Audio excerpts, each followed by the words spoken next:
हरिः ओम् सच्चिदानन्दरूपाय विश्वोत्पत्त्यादिहेतवे तापत्रयविनाशाय श्रीकृष्णाय वयं नमः। वागदेव्यै नमः। पराम्बायै नमः। सर्वेभ्यो नमो नमः। नमस्काराः। आप सभी का स्वागत है आज की इस कक्षा में। हम लोग बिल्कुल प्रारंभ से वैदिक कर्मकांड का अध्ययन कर रहे हैं और आज हमारी यह तृतीय दिवस की कक्षा है। अभी तक हम लोगों ने 2 कक्षाएं कर ली हैं और आज इसी क्रम में हम लोग आगे बढ़ेंगे और आज के इस विषय को देखेंगे। तो हमारा आज का जो विषय है क्या है, आप सभी को स्क्रीन देखिए दिख रही होगी। आज के इस विषय को देखते हैं। तो पूजन संबंधित जो कुछ जानकारी हमने कल देखी थी उसी के आगे आज हम लोग बढ़ेंगे और उस विषय को जानेंगे। पूजन संबंधित जो भी विषय कल देखे थे उसके आगे बढ़ेंगे आज हम लोग। तो कल हमने ये सब विषय कल की कक्षा में कवर किया था। इसके बाद आपका ये कलश के ऊपर नारियल कैसे रखते हैं इसको भी हमने कल की कक्षा में देखा। पूजन के समय पत्नी कहाँ बैठेगी, उसका स्थान कहाँ होगा, इस विषय को कल की कक्षा में देखा था। और कुशा के भेद, ये सारा विषय यहाँ तक देखा। आज का विषय यहाँ से प्रारंभ होगा, ठीक है। तो आइए आज के इस विषय को हम लोग प्रारंभ करते हैं। और कोई भी विषय आपको समझ में नहीं आता है, आप लोग कॉपी पेन लेकर के बैठे होंगे, उसको वहाँ नोट करते हुए चलिएगा। कॉपी पेन में नोट करिएगा, चाहे यहाँ जो चैट बॉक्स है वहाँ पे उसको लिखिएगा। और जो भी विषय आपको आज पढ़ाया जाता है उसको आज ही तैयार करिएगा। हम लोग जैसे जैसे आगे बढ़ेंगे विषय विषय आपको तैयार करना है, ठीक है। आइए, तो पवित्र कैसे धारण करें इस विषय में कहा गया है, ये जिस ग्रंथ से लिया गया है। मूल पर्वणि कुर्वाणो महत्या हीयते श्रियाः, मध्य पर्वणि कुर्वाणः पुत्रदारैः वियुज्यते। क्या कह रहे हैं? अनामिका के मूल पर्व में पवित्री धारण करने से श्री नष्ट होती है। क्या?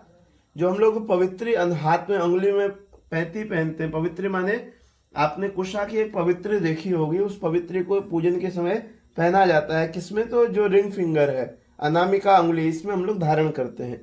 तो उस विषय में कह रहे हैं कि अनामिका के मूल पर्व में, माने अनामिका के मूल में एकदम जड़ के पास पवित्री पहनने से श्री नष्ट होती है। और मध्य पर्व में यदि उसको हम धारण करते हैं तो उससे पुत्र और पत्नी का वियोग होता है। और अग्रिम पर्व में, माने सबसे आगे जो पहला पर्व है उसमें धारण करते हैं तो कार्य की सिद्धि होती है।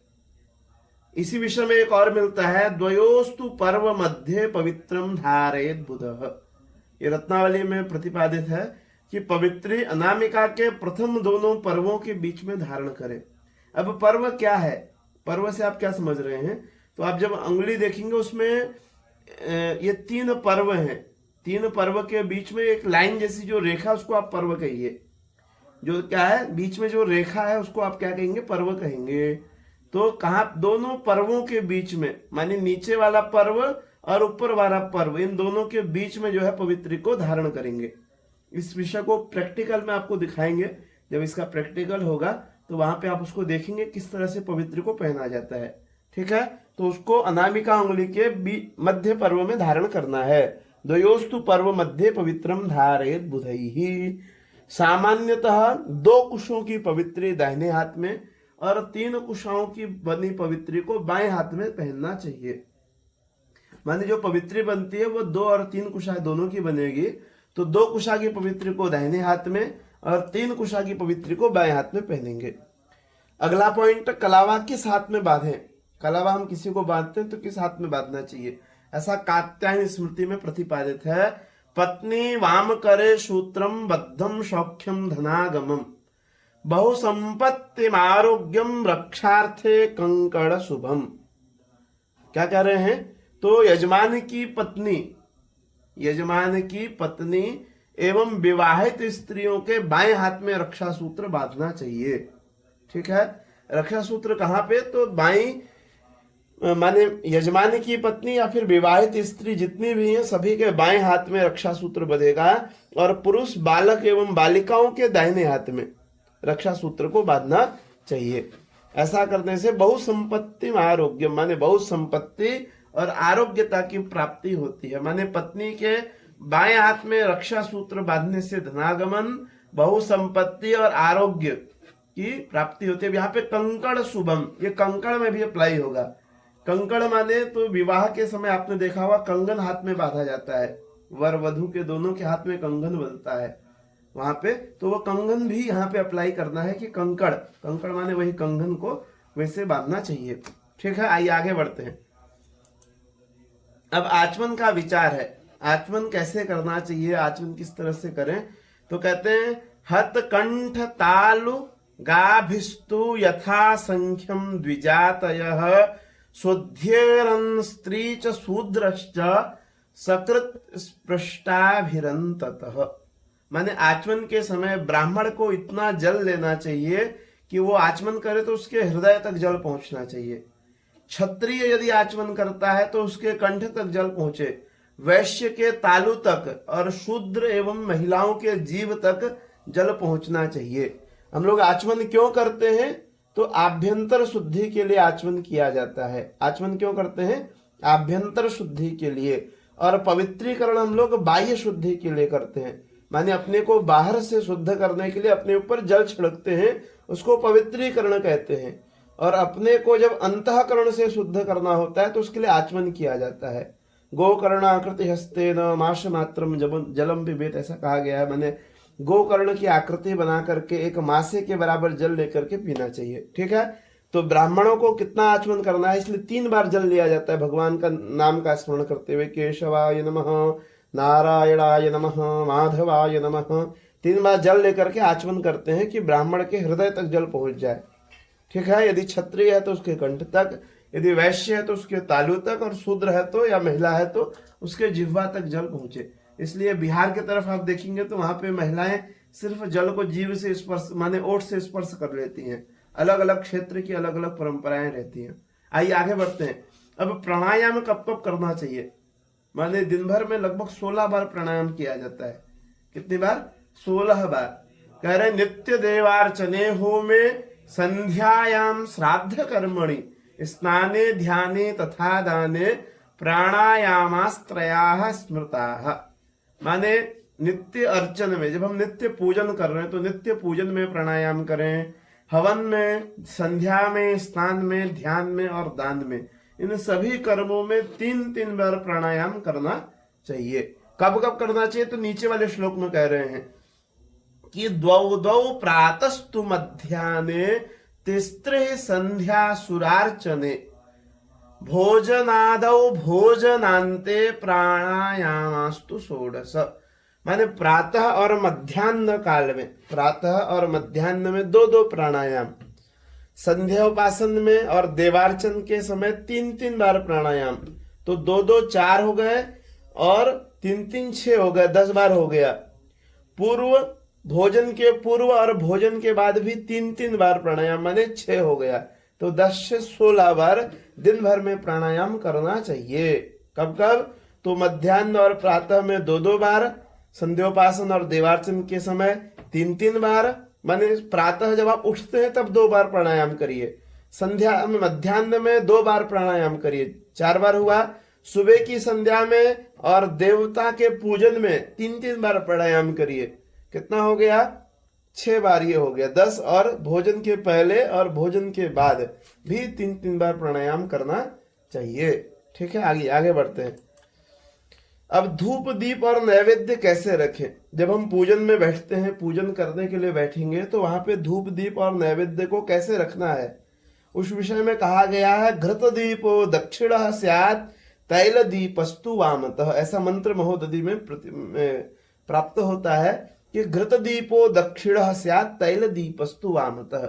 माने जो घी का दिया रहेगा वह देवताओं के, घी के दीपक को देवताओं के दाहिनी तरफ और तेल के दीपक को देवताओं के बाईं तरफ स्थापित करना चाहिए। ठीक है, घृत दीपो दक्षिणा, देवताओं के दाहिने, और तैल दीपस्तु वामतः, तेल का दिया देवताओं की बाईं तरफ रखना चाहिए। नैवेद्यम दक्षिणे भागे पुरतो न च पृष्ठतः वामतस्तु तथा धूपम अग्रे वा न तु दक्षिणे। ऐसा कालिका पुराण में प्राप्त होता है कि नैवेद्य जो आप भोग लगाएंगे वह देवता के दाएं भाग में स्थापित करें, माने भोग को देवताओं के दाहिनी तरफ रखना चाहिए। और धूप देवताओं के बाएं भाग में स्थापित करें, माने धूप बत्ती दिखा करके देवताओं के बाईं तरफ रखनी चाहिए। और नैवेद्य देवताओं के सामने नहीं रखना है, कहाँ रखना है? देवताओं के दाईं तरफ नैवेद्य को रखना है और बाईं तरफ धूप बत्ती रखना है। स्क्रीन किसी को नहीं दिख रही है, मैसेज आया है तो उसमें आपकी समस्या है और अन्य लोगों को दिख रही है स्क्रीन। ना दिखने का आपके यहाँ समस्या होगा, एक बार फिर से रिज्वाइन करेंगे तो दिखने लगेगी। ठीक है, आइए आगे बढ़ते हैं। ये स्पष्ट हो गया होगा कि नैवेद्य, धूप दीप और नैवेद्य पूजन के समय कहाँ पे कैसे रखें। ठीक है, अब आगे कह रहे हैं हस्ते धृतानि पुष्पाणि ताम्र पात्रे न चंदनम गंगोदकम चर्म पात्रे निषिद्धम सर्व कर्मशु। माने हस्ते धृतानि पुष्पाणि, माने पूजा के समय जब भगवान को पुष्प चढ़ाते तो हाथ में रख के नहीं चढ़ाना है, माने हाथ में रखे हुए पुष्प भगवान को न चढ़ाएं, ऐसा भाव भी यहाँ ले सकते हैं। या मान लीजिए हम एक पुष्प चयन करने के लिए गए, वृक्ष से पुष्प तोड़ने के लिए गए और कोई पात्र बिना लिए हाथ में 4 फूल तोड़ के लाके भगवान को चढ़ा दिए तो वो भी उचित नहीं है। तो हस्ते धृतानि पुष्पाणि। दूसरी बात, ताम्र पात्र में चंदन नहीं घोलना चाहिए। चंदन जब भगवान को आप लगाने के लिए घोलते हैं तो वह ताम्र का पात्र न हो, ताम्र पात्रे तो चंदनम। और गंगोदकम, और गंगा जल को चमड़े के पात्र में नहीं रखना चाहिए। ये तीनों बातें निषिद्ध हैं, ऐसा आचार्येंदु का मत है, आचार्येंदु में यह प्रतिपादित है। अब पूजन में कर्म पात्र को कैसे रखें? कर्म पात्र किसको कहते हैं? तो जिसके हम लोग जब पूजन में बैठते हैं तो 2 आचमनी पंचपात्र लेकर के बैठते हैं। आप लोग को आचमनी पंचपात्र समझ में आ रहा होगा, नहीं आ रहा होगा तो आगे प्रैक्टिकल में समझ में आएगा। ठीक है, तो एक कर्म पात्र होता है जिसके द्वारा पूरा पूजन किया जाता है। एक पात्र स्वयं के आचमन आदि के लिए होता है, अपने को आभ्यंतर बाह्य शुद्धि के लिए एक पात्र होता है। और दूसरा पात्र देव पूजन में किए जाने वाले जितने भी कर्म है वह उस कर्म पात्र से क्या होते हैं? पूर्ण होते हैं। उस कर्म पात्र के द्वारा उन कर्मों का संपादन किया जाता है, वही कर्म पात्र है। तो कर्म पात्र कहाँ रखना चाहिए उसको बता रहे हैं। भोजने तु यदा वामे पूजा काले तु दक्षिणे तत्कालम मदिरा तुल्यम अन्नम गोमांस भक्षणम। कह रहे पूजन में कर्म पात्र को पूजक के, पूजक माने जो पूजक है उसके बाईं ओर स्थापित करें। ठीक है, पूजन के समय कर्म पात्र को दाईं ओर रखने पर वह मदिरा तुल्य माना गया है, मदिरा तुल्य माना जाता है। ठीक है, और इसलिए जलपूर्ण पात्र पूजक के बाईं ओर तथा भोजन काल में जल पात्र को भोजनकर्ता के दाईं ओर ही होना चाहिए। माने जब हम लोग भोजन करते हैं उस समय जल लेकर के बैठते हैं ना, भोजन के समय एक गिलास में, तो उसको कहाँ रखना है? भोजन के समय भोजनकर्ता के दाहिनी ओर। ठीक है, और जो कर्म पात्र है वह बाईं ओर रहेगा। क्या स्पष्ट हो गया? पूजक के बाईं ओर कर्म पात्र और भोजन के समय जल पात्र दाईं ओर रहना चाहिए। ठीक है, और यदि पूजन के समय जो कर्म पात्र है वह पूजक के यदि दाईं ओर रख देंगे तो वह मदिरा तुल्य हो जाता है, और भोजन के समय यदि जल पात्र को बाईं रख देंगे तो वह गोमांस के बराबर हो जाता है। ठीक है, ऐसा आप समझ सकते हैं। आइए आगे बढ़ते हैं। अंगुष्ठ मर्दन का निषेध है पूजन में। नांगुष्ठैः मर्दयेत् देवं नाधा पुष्पैः समर्चयेत् कुशाग्रैर्न छिपेत् तोयं वज्रपात समम भवेत्। माने ये वज्रपात के समान कहे गए हैं कर्म। कौन कौन से कर्म? तो जब भगवान को हम नहलाते हैं धुलाते हैं तो उसमें अंगूठे का प्रयोग नहीं करना है। यानी भगवान को स्नान कराते समय हम अंगूठे से मर्दन कर रहे हैं, मर्दन माने रगड़ना, अंगूठे से नहीं रगड़, अंगूठे का प्रयोग नहीं करना है। भगवान को स्नान आदि कराते समय जब रगड़ेंगे तो अंगुलियों से उसको धीरे धीरे रगड़ना होता है, अंगूठे का प्रयोग ना करें। तो अंगुष्ठ नांगुष्ठै मर्दयेत् देवम, मर्दन नहीं करें। फिर पुष्पै नाधा पुष्पै समर्चयेत्, और पुष्प जब भगवान को निवेदित करें तो अधोमुख करके न चढ़ाए, माने पुष्प को उल्टा करके नहीं चढ़ाना चाहिए, पुष्प सीधा चढ़ाना चाहिए। और कुशाग्र न छिपे तोयम, और जब भी भगवान के ऊपर जल को छिड़के तो कुशाग्र से नहीं छिड़के। कुशाग्र माने कुशा के आगे वाले भाग से नहीं छिड़कना चाहिए। कुशा से छिड़के लेकिन कुशा को बीच से मोड़ करके लेपेट करके रखें, उसके बाद उससे छिड़के, यानी अग्रभाग से जल न छिड़के। ऐसा करना क्या होता है? वज्रपात के समान कहा गया है। ठीक है, आइए आगे बढ़ते हैं। अब हम लोग जब पूजन करते हैं उस समय घंटी बार बार बजाते हैं पूजन के समय। तो कब कब पूजन के समय घंटी बजानी चाहिए, किस समय घंटी बजनी चाहिए? ठीक है। इसको कहते हैं स्नाने धूपे दीपे नैवेद्य भक्ष भूषणे तथा घंटानादम प्रकुर्वीत तथा नीराजनेपि। तो स्नाने धूपे दीपे जब हम भगवान को स्नान कराएं तो स्नान कराते समय भी घंटी बजनी चाहिए। जब भगवान को धूप बत्ती दिखाएं उस समय भी घंटी बजनी चाहिए। जब भोग दीप दिखाएं या जब नैवेद्य लगाएं, आभूषण जब निवेदित करें और आरती करें, इतने इतने समय में घंटी को बजाना है। घंटी छोटी सी हाथ में लिए रहते हैं, तो उसको कहाँ कहाँ बजाना है? तो भगवान को स्नान कराते समय, धूप दीप और नैवेद्य के समय और आभूषण आदि के समय घंटी को बजाना चाहिए, और आरती के समय। आगे कह रहे हैं कि देवताओं को द्रवीभूतम घृतं चैव द्रवीभूतं च चंदनम नार्पयेन मम तुष्ट्यर्थम घनीभूतम तदर्पयेत। माने देवताओं को पतला घी एवं पतला चंदन नहीं चढ़ाना चाहिए, गाढ़ा ही चढ़ाए। माने चंदन भी ये नहीं कि आपने चंदन घोला है तो जैसे माथे में टीका लगा रहे बह करके नीचे नाक तक आ जाए, वैसा चंदन नहीं। चंदन भी द्रवीभूत होना चाहिए, ठीक है। द्रवीभूतन गाढ़ा गाढ़ा होना चाहिए, ठीक है। और घनीभूत, द्रवीभूत नहीं घनीभूत। द्रवीभूत में तो पतला हो जाएगा। तो घी भी चंदन भी दोनों क्या होना चाहिए? घनीभूत होना चाहिए, द्रवीभूत नहीं होना चाहिए। घी भी जब आप भगवान को जैसे घृत स्नान कराएं तो वहां पे घी भी क्या होना चाहिए? घनीभूत में होना चाहिए, गाढ़ा गाढ़ा होना चाहिए, नहीं कि पतला पतला घी नहीं होना चाहिए, ठीक है। स्पष्ट हो गया? आइए आगे बढ़ते हैं।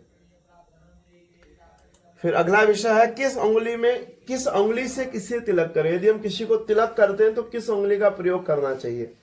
अनामिकया च देवस्य ऋषीणां तथैव च गंधानुलेपनम कार्यम प्रयत्नेन विशेषतः पितॄणाम् अर्पयेत् गंधम तर्जन्या सदैव हि तथैव मध्यमांगुल्या धार्यो गंध स्वयंभुतैः। क्या कह रहे हैं? तो देवताओं और ऋषियों को अनामिकया च देवस्य ऋषिणाम तथैव च, जब ऋषियों को या देवताओं को तिलक करें तो किससे करें? अनामिका उंगली से। अनामिका उंगली से ऋषियों को और देवताओं को तिलक करना चाहिए। फिर उसके बाद पितॄणाम अर्पयेत् गंधम तर्जन्याम सदैव ही, और पितरों का जब आप गंध लगाते हैं, तिलक करते हैं तो तर्जनी से, पितर माने जो हमारे पूर्वज हो जाते हैं, जो पितृ पूजन होता है वहां पे वो पितर हैं, ठीक है। और उसके बाद तीसरा, स्वयं को जब हम तिलक लगाएं तो मध्यमा उंगली से लगाना चाहिए। माने अपने को मध्यमा से लगाइए, भगवान को या ऋषियों को अनामिका से लगाइए, और पितरों को तर्जनी से तिलक लगाना चाहिए। आगे अनामिका शांतिदा प्रोक्ता मध्यमायुष्करी तथा अंगुष्ठः पुष्टिदः प्रोक्तः तर्जनी मोक्षदायिनी। करे अनामिका से तिलक करने पर शांति मिलती है, मध्यमा आयु देने वाली है, मध्यमा से तिलक करते हैं तो आयु की वृद्धि होती है। अंगुष्ठ पुष्टिदायक है, अंगुष्ठ से तिलक लगाने से पुष्टि होती है, और तर्जनी से तिलक लगाने से मोक्ष की प्राप्ति होती है, ठीक है। तो अनामिका से तिलक करने से शांति, मध्यमा से आयु, माने अपने को जब हम मध्यमा से तिलक करेंगे तो उससे हमारी आयु की वृद्धि होगी, और अंगुष्ठ से करेंगे तो उससे पुष्टि बढ़ेगी, पुष्टिदा, और तर्जनी मोक्ष को देने वाली, इसलिए पितरों को तर्जनी से तिलक करते हैं। अब पान पत्र, जब हम लोग तांबूल बनाते हैं, अभी प्रैक्टिकल में इसको देखेंगे कैसे बनाते हैं, क्या प्रक्रिया भी थोड़ा सा पढ़ लीजिए। तो तांबूल के समय जो होता है, पूजा में पान पत्ता को की डंठल, आपने पान पत्ता सभी ने देखा होगा, उसकी एक डंठल होती है पीछे, जो जैसे आप किसी भी पत्ते में देखेंगे तो पीछे की तरफ डंठल होती है, तो उस डंठल को भी तोड़ दिया जाता है, और उसका अग्रभाग जो होता है एकदम पतला पतला, उसको भी तोड़ दिया जाता है। डंठल भी अग्रभाग भी दोनों को तोड़ करके हटा दिया जाता है, ठीक है। तो वही यहाँ पे कह रहे हैं कि पूजा में पान पत्र जो होगा, पान का पत्ता होगा, उसकी डंठल को तोड़कर मध्य भाग को ही निवेदित करना चाहिए, क्योंकि डंठल और नोक से उनमें व्याधि का निवास होता है, इसलिए उस भाग को हटा देना चाहिए, ठीक है। आइए आगे बढ़ते हैं। अब है नैवेद्य के प्रकार, जो भी हम लोग भोजन भगवान को भोग लगाते हैं उसके क्या प्रकार हैं। तो कहते हैं भक्षम भोज्यं च लेह्यं च पेयं चोष्यं च पंचकम सर्वत्र चेतन नैवेद्यम आराध्याय निवेदनम। माने जो नैवेद्य 5 प्रकार का होता है, भक्ष्य, भोज्य, लेह्य, लेह्य, पेय और चोप्य। भक्ष्य क्या है? जिसे चबा चबा कर खाते हैं वह भक्ष्य है। भोज्य क्या है? जिसे निगल कर खाया जाता है वह भोज्य है। लेह्य जिसे चाट कर खाते हैं। पेय जिसे पिया जाता है, और चोष जिसे चूसा जाता है। तो इस तरह से भोजन के 5 प्रकार हैं। अब अष्टांग प्रणाम क्या होता है, जिसको हम लोग साष्टांग प्रणाम कहते हैं। तो दोभ्याम, पदभ्याम, जानुभ्याम, उरसा, शिरसा, दृशा, मनसा, वाचा, चेति, प्राणामोष्टांगतः ईरितः। माने प्राणामोष्टांग ईरितः माने भुजा, पांव, छाती, सिर, नेत्र, घुटने, मन और वाणी, ये 8 अंग जो हैं, जब हम साष्टांग प्रणाम करें तो वह भूमि से स्पर्श करने चाहिए, उसको साष्टांग प्रणाम कहते हैं। कौन कौन से? भुजा, देखिए आपके सामने चित्र भी दिख रहा है, भुजा, पांव, छाती, सिर, नेत्र और घुटने, मन और वाणी, इन सभी को भूमि से स्पर्श कराने को ही साष्टांग प्रणाम कहते हैं। एक पंचांग प्रणाम होता है, एक साष्टांग प्रणाम होता है। पंचांग प्रणाम में पूरा नहीं लेटा जाता है, उसमें घुटने केवल माथा टेकते हैं। ठीक है, आगे बढ़ते। एक हाथ से प्रणाम नहीं करना चाहिए।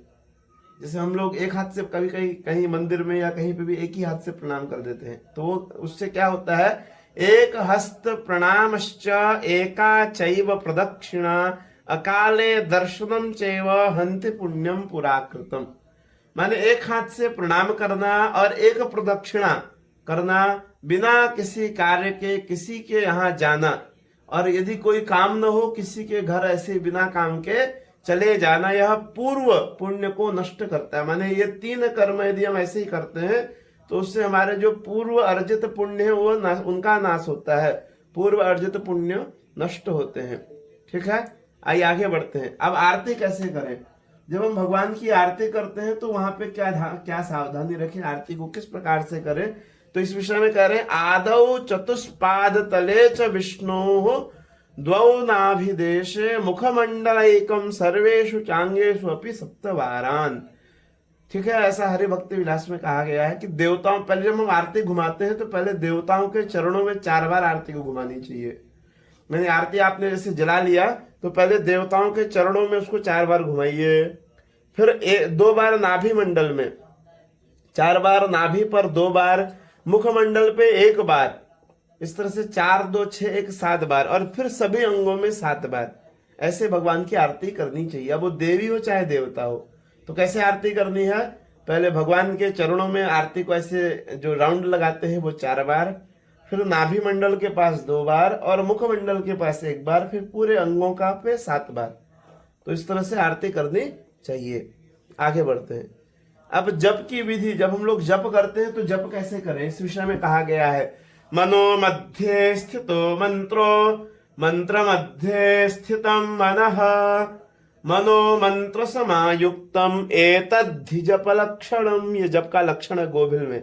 क्या है कि मन को मंत्र में स्थित कर तथा मंत्र को मन में स्थित कर, मंत्र व मन का एकाकार होना ही जप का लक्षण है। माने आप जब जप करने बैठते हैं तो मन में मंत्र और मंत्र में मन दोनों एक दूसरे में लग जाए, वही जप है।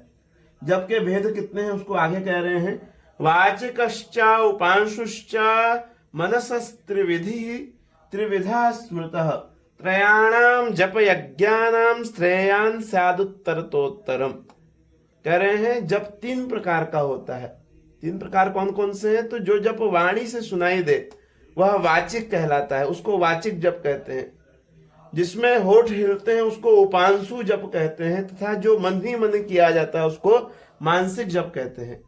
स्तोत्र से जप 10 गुना अधिक फलदायी होता है। माने स्तोत्र पाठ हम करते हैं, यदि उसकी जगह हम जप करें तो वह 10 गुना अधिक फलदायी होगा। और यदि हम जप भी वाचिक कर रहे हैं तो वाचिक जप की अपेक्षा उपांशु जप करेंगे तो वह 100 गुना फलदायी होगा। और उस उपांशु जप की जगह भी यदि हम मानसिक जप करते हैं तो वह 1000 गुना फलदायी या श्रेष्ठ होता है। तो इस तरह से यह जो है उत्तरोत्तर क्रम में सर्वश्रेष्ठ कहा गया। अब जप के स्थान भेद से जप का फल बता रहे हैं। गृहे जपम समम विद्याद गोष्ठे शतगुणम भवेत नद्याम शतसहस्रम स्यात् अनंतम शिव सन्निधौ। माने घर में जपने पर सामान्य फल प्राप्त होता है, यदि उसी जप को हम गौशाला में बैठ करके करेंगे तो वह 100 गुना फल देगा। यदि उसी जप को हम नदी किनारे करते हैं तो उसका 1000 गुना फल प्राप्त होगा। और यदि उसी जप को हम शिव मंदिर में जाकर, शिवालय में जाकर के प्रतिमा के सन्निधि में शिवलिंग के पास करते हैं तो उसका अनंत गुना फल हमको प्राप्त होता है। ठीक है, ये जप के स्थान भेद से जप का फल है। अब ग्रह जप संख्या, जैसे हम लोग नवग्रहों का जप करते हैं तो किस ग्रह का कितना जप करना चाहिए, इस विषय में कहा गया रवे सप्त सहस्राणि चंद्रस्यैकादशैवतु कुजे 10 सहस्राणि बुधे 9 सहस्त्रकम एकोनविंशति जीवे शुक्रे 16 एव च त्रयोविंशति मंदस्य राहोरष्टादश स्मृतः केतोः 17 सहस्राणि इत्येतत् जप संख्यया। माने सूर्य का जो जप होगा वह 7000 होगा। माने सूर्य के लिए, जब हम सूर्य ग्रह के लिए जप करते हैं तो वह कितना होगा, 7000 होगा। चंद्रमा के लिए जब हम जप करेंगे तो 11000 करना है। मंगल की जप संख्या 10000 है, बुध की जप संख्या 9000 है, शुक्र की 16000, गुरु की 19000, शनि की 23000, राहु की 18000 और केतु की 17000। ये जप संख्या है। लेकिन कलयुग में 4 गुना जप करना, माने उसका 4 गुना करना चाहिए। जैसे सूर्य का 7000 है तो 7 चौक 28, ठीक है, 7 का 7, 7 दूनी 14, 7 तिया 21, 7 चौक 28। तो सूर्य की जप संख्या कितनी है, 7000 है, लेकिन हमको कितना 28000 करना चाहिए कलयुग में। आगे बढ़ते हैं। शक्र स्मरण, शक्र स्मरण में अप्रोक्षित जपस्थाना चक्रो हरति तज्जपम तन्मृदा लक्ष्म कुर्वीत लाटे तिलकाकृति। माने धार्मिक क्रिया के बाद आसन के नीचे की मिट्टी मस्तक पर धारण करें तथा इंद्र को नमस्कार करें, अन्यथा जप के फल को इंद्र हल लेता है। जो हम जब पूजन आदि करके उठते हैं तो आसन के पास जल गिरा के माथे लगाते हैं, शक्र का स्मरण करते हैं। शक्राय नमः, इंद्राय नमः। आगे करें 10 तुलसी 10 रात्राणि 5 रात्राणि बिल्वजम कमलंतु 3 रात्राणि सर्वदा जाह्नवी जलम। माने तुलसी दल 10 दिन तक, बिल्व पत्र 5 दिन तक, कमल 3 दिन तक और गंगा जल जो है सर्वदा शुद्ध रहता है। माने तुलसी पत्र यदि हमने रखा तोड़ के तो 10 दिन तक वह शुद्ध रहता है, बिल्व पत्र 5 दिन तक शुद्ध रहता है, कमल का फूल 3 दिन तक और गंगा जल हमेशा शुद्ध रहते हैं। ठीक है, आइए आगे बढ़ते हैं। पूर्णाहुति कहाँ पे नहीं करनी चाहिए, इस विषय में कहा गया है विवाहादि क्रियायांच शालायां वास्तु पूजने नित्य होमे वृषोत्सर्गे न पूर्णाहुति माचरेत। माने विवाह कर्म में, यज्ञशाला में कई दिन पर्यंत होने वाले यज्ञ में, वास्तु पूजन में, नित्य होम में, वृषोत्सर्ग में पूर्णाहुति का विधान नहीं है, वहां पे पूर्णाहुति नहीं की जाती। प्रदक्षिणा के विषय में कहा गया है किसकी कितनी प्रदक्षिणा करनी चाहिए, तो कहा गया एका चंड्या रवे सप्त तिस्रः कार्या विनायके हरेश्चतस्रः कर्तव्या शिवस्यार्ध प्रदक्षिणा। माने दुर्गा जी की 1 प्रदक्षिणा करें, भगवान सूर्य की 7 प्रदक्षिणा करें, भगवान गणपति की 3 प्रदक्षिणा करें, भगवान विष्णु की 4 और भगवान शिव की आधी प्रदक्षिणा करनी चाहिए। आइए आगे बढ़ते हैं। अब अगला विषय है अग्निवास का। क्या है,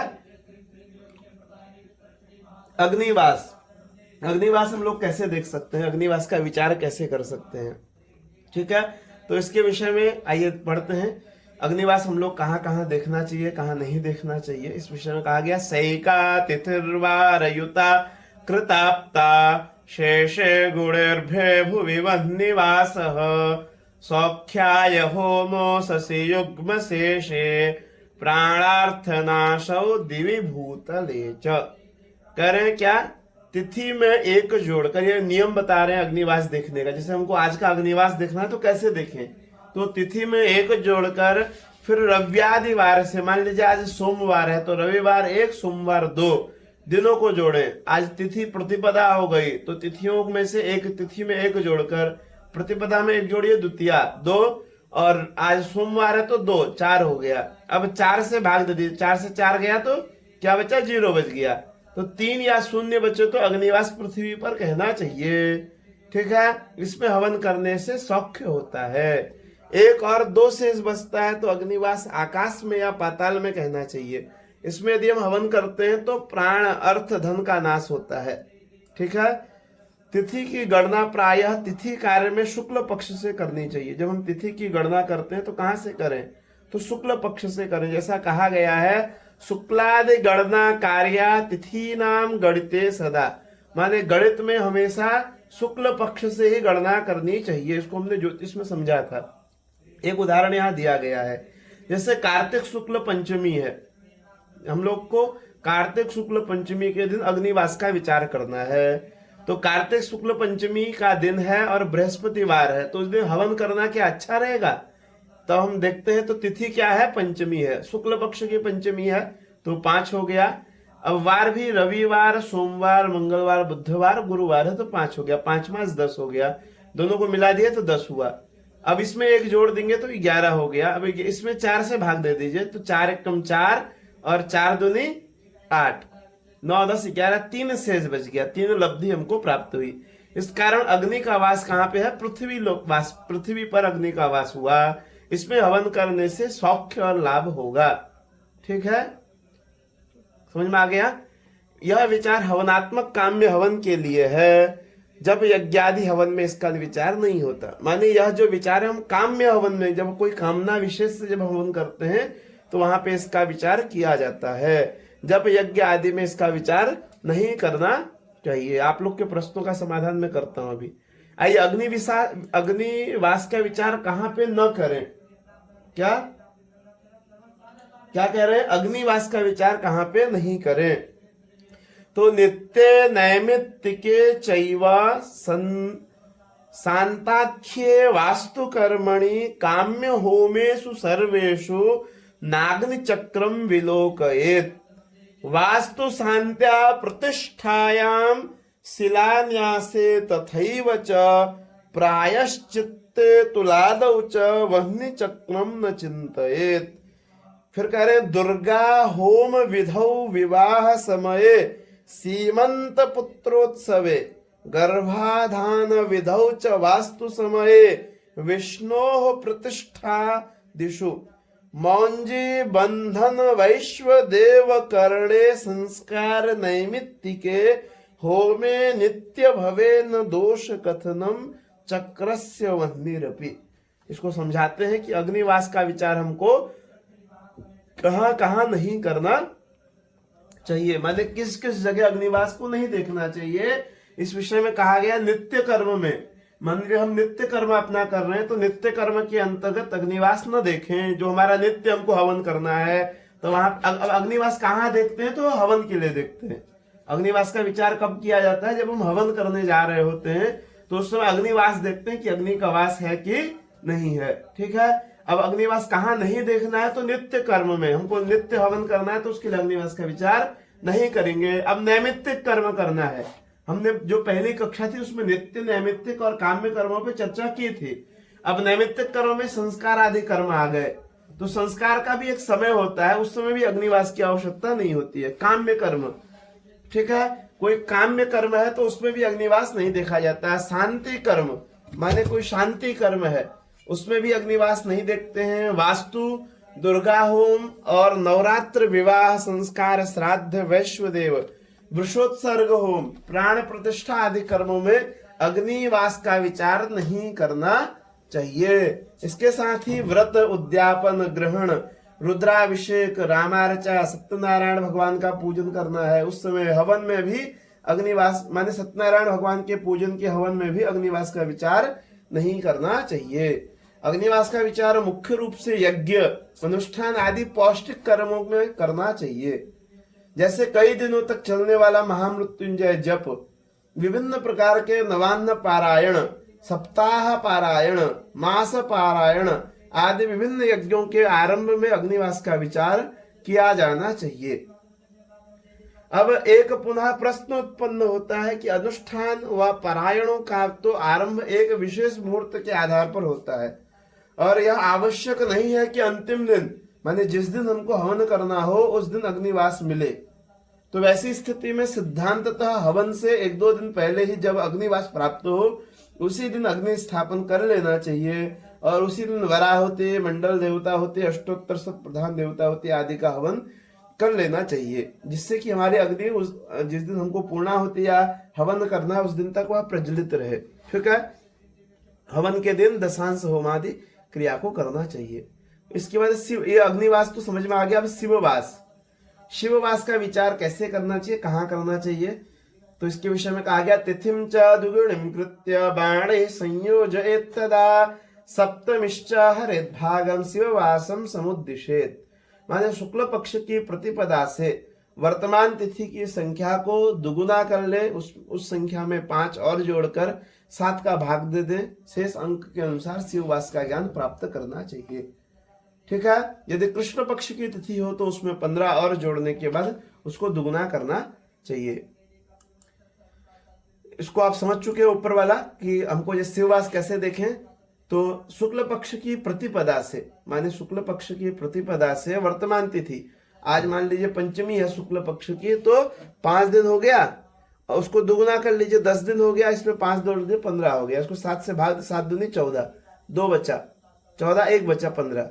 तो उसके अनुसार क्या है, ये शिववास जानना चाहिए। अब यहां से जानना है कि एकेन वासः कैलासे, द्वितीये गौरी सन्निधौ, तृतीये वृषभारूढ़ः सभायां चतुष्टये, पंचमे भोजने चैव क्रीडायां सन्मिते तथा शमशाने सप्रशेषे च शिववास इति ऋतः। माने यदि 1 बचे तो भगवान का वास कैलाश में जानना चाहिए, उसमें यदि हम अभिषेक करते हैं तो सौख्य होता है। यदि 2 शेष बचे तो उसमें भगवान का वास गौरी के सन्निधि में जानना चाहिए, जिसमें हवन करने से सुख संपदा, ये रुद्राभिषेक करने से सुख संपदा की प्राप्ति होती है। यदि 3 शेष बचे तो भगवान वृषभारूढ़ हैं, उस समय अभिष्ट सिद्धि होती है। यदि 4 शेष बचे तो भगवान सभा में है, उस समय यदि हम अभिषेक करते हैं तो संताप होता है। 5 बचे तो भोजन कर रहे हैं, उस समय अभिषेक करने से पीड़ा। यदि 6 शेष बचे तो भगवान क्रीड़ा में है, उस समय यदि हम भगवान का अभिषेक करते हैं तो कष्ट, और 7 बचे तो शमशान में है, उस समय मरण। ठीक है, ये शिववास के विषय में कहा गया है। अब शिववास को कहाँ कहाँ देखने की आवश्यकता नहीं होती है, ऐसा नहीं सब जगह शिववास देखना है। इस विषय में कहते हैं कि श्रावणे अधिक मासे च आद्रायाश्च गते रवौ, शिवभेन्दु गते योगे शुक्ले च व्यतिपातके।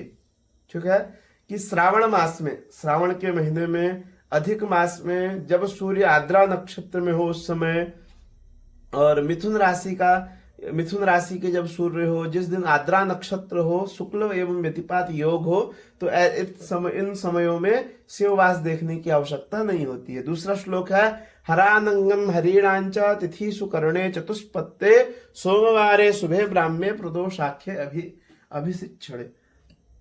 माने हर, अनंग और हरि, ये तीनों जिन तिथियों के स्वामी हैं, माने अष्टमी, चतुर्दशी, त्रयोदशी और द्वादशी, इन 4 तिथियों में, ठीक है, चतुष्पद करण में, अमावस्या के पूर्वार्ध में, सोमवार के दिन, ब्रह्म मुहूर्त में, प्रदोष काल में, अभिजीत मुहूर्त में शिववास देखने की आवश्यकता नहीं होती है। अब अगला पॉइंट, शिवरात्रादि पर्वेषु उत्सवे च निमित्तके नित्याराधन काले च शिववासन चिंतयेत्।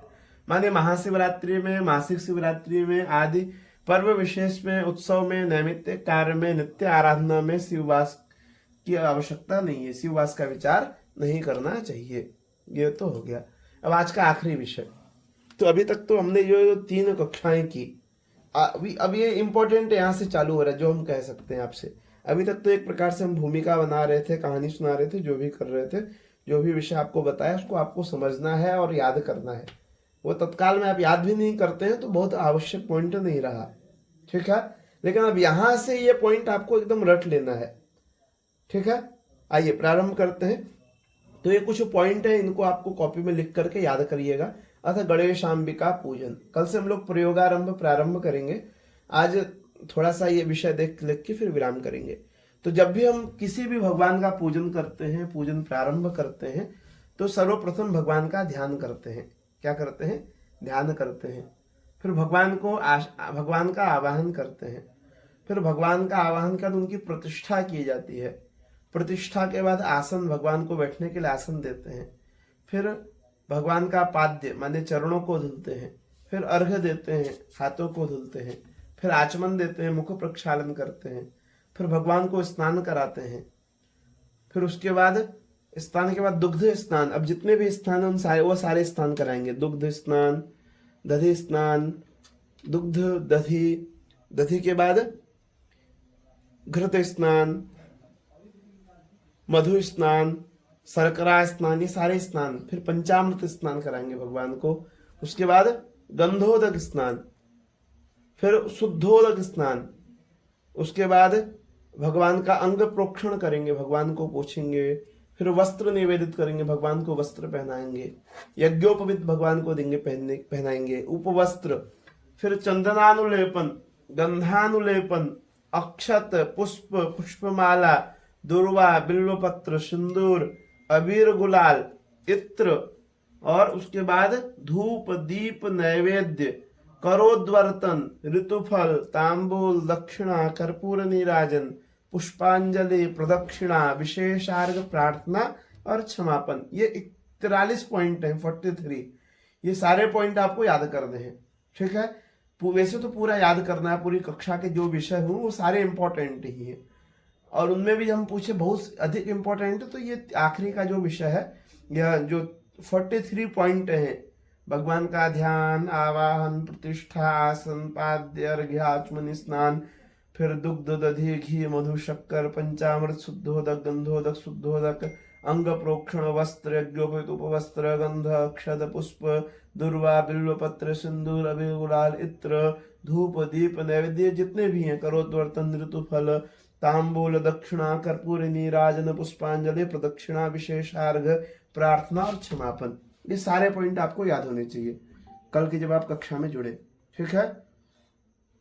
तो ये पूरा आप इसको अच्छे से लिख करके तैयार करिएगा, और फिर आज की ये कक्षा विराम करेंगे। तो इतना विषय हुआ। अब आप लोग के जितने भी प्रश्न हो, जो भी आप सबकी जिज्ञासा हो, उनको आप स्पष्ट करें, उनका समाधान करेंगे। स्क्रीन नहीं दिख रही है, दिख रही होगी। आधी प्रदक्षिणा कैसा किया जाएगा, आधी प्रदक्षिणा कैसे करेंगे, तो भगवान शिव की आधी प्रदक्षिणा की जाती है, उसको हम लोग प्रैक्टिकल में देखेंगे। आधी प्रदक्षिणा कैसे करें, आधी आप जैसे आप भगवान शिव के मंदिर में गए होंगे, तो जो अर्घा होती है, जलधारे उसको कहते हैं, उसको लांघा नहीं जाता, इसलिए भगवान की आधी प्रदक्षिणा करते हैं। तो इधर से ऐसे घूम के फिर वापस आ जाते हैं, वही आधी प्रदक्षिणा होती है, ठीक है। अग्निवास क्या होता है, अग्निवास हम लोग जब हवन आदि करते हैं तो वहां पे अग्निवास का विचार करते हैं, अग्निवास देखते हैं, संध्या करने के पूरा विधि पढ़ाया जाए, पढ़ाई होगा कि नहीं। इस कक्षा में हम लोग संध्या नहीं पढ़ेंगे, ये कर्मकांड की कक्षा है, संध्या की एक अलग कक्षा करेंगे, 1 महीने का विषय रहेगा, उसमें हम सब समझ जाएंगे संध्या कैसे करते हैं, क्या होती विधि है उसकी। आचार्य जी आपके किस ग्रंथ से पढ़ा रहे हैं, ये हम लोग जो ग्रंथ अभी लिए हैं इसका नाम कर्मकांड प्रयोग है, पुस्तक का नाम क्या है, कर्मकांड प्रयोग। वो पुस्तक अभी छपी नहीं है, वह अभी मैंने छप रही है, लगभग उसमें समय लगेगा, जब छप जाएगी तो आपको सूचना उसकी दी जाएगी। पीडीएफ मिलेगी कल आज की क्लास का, हाँ नित्य की कक्षा का नित्य पीडीएफ आप लोग जिस ग्रुप से जुड़े उसमें मिल जाएगा, उसमें कल तक के सारे आ गए, आज का भी कल आपको प्राप्त हो जाएगा। तो गुरुजी मंत्र प्राणायाम क्या है, प्राणायाम है माने प्राणों का व्यायाम ही प्राणायाम है, ठीक है। हम लोग प्राणायाम क्या करते हैं ना, एक नाक, जो नाक छिद्र है, दोनों तरफ छेद हैं, इसको एक को सूर्य नाड़ी और एक को चंद्र नाड़ी कहते हैं। तो यहाँ से जब हम श्वास को अंदर खींचते हैं, फिर रोकते हैं, फिर छोड़ते हैं, उसी को प्राणायाम कहते हैं, ठीक है। कक्षा सुबह के समय अभी नहीं हो सकती, क्योंकि एक समय हम पहले से निर्धारित कर चुके हैं रात का ही, तो ये रात का ही कर पाएंगे, क्योंकि एक समय चेंज करना नहीं होगा, ठीक है। अन्य कोई किसी के प्रश्न है तो आज विराम करते हैं, आप लोग इसको अभ्यास करिए, कोई भी विषय समझ में नहीं आता उसको आप पूछ सकते हैं मैसेज करके, उनका समाधान किया जाएगा। सर्वेभ्यो नमो नमः, नमस्काराः, धन्यवादाः।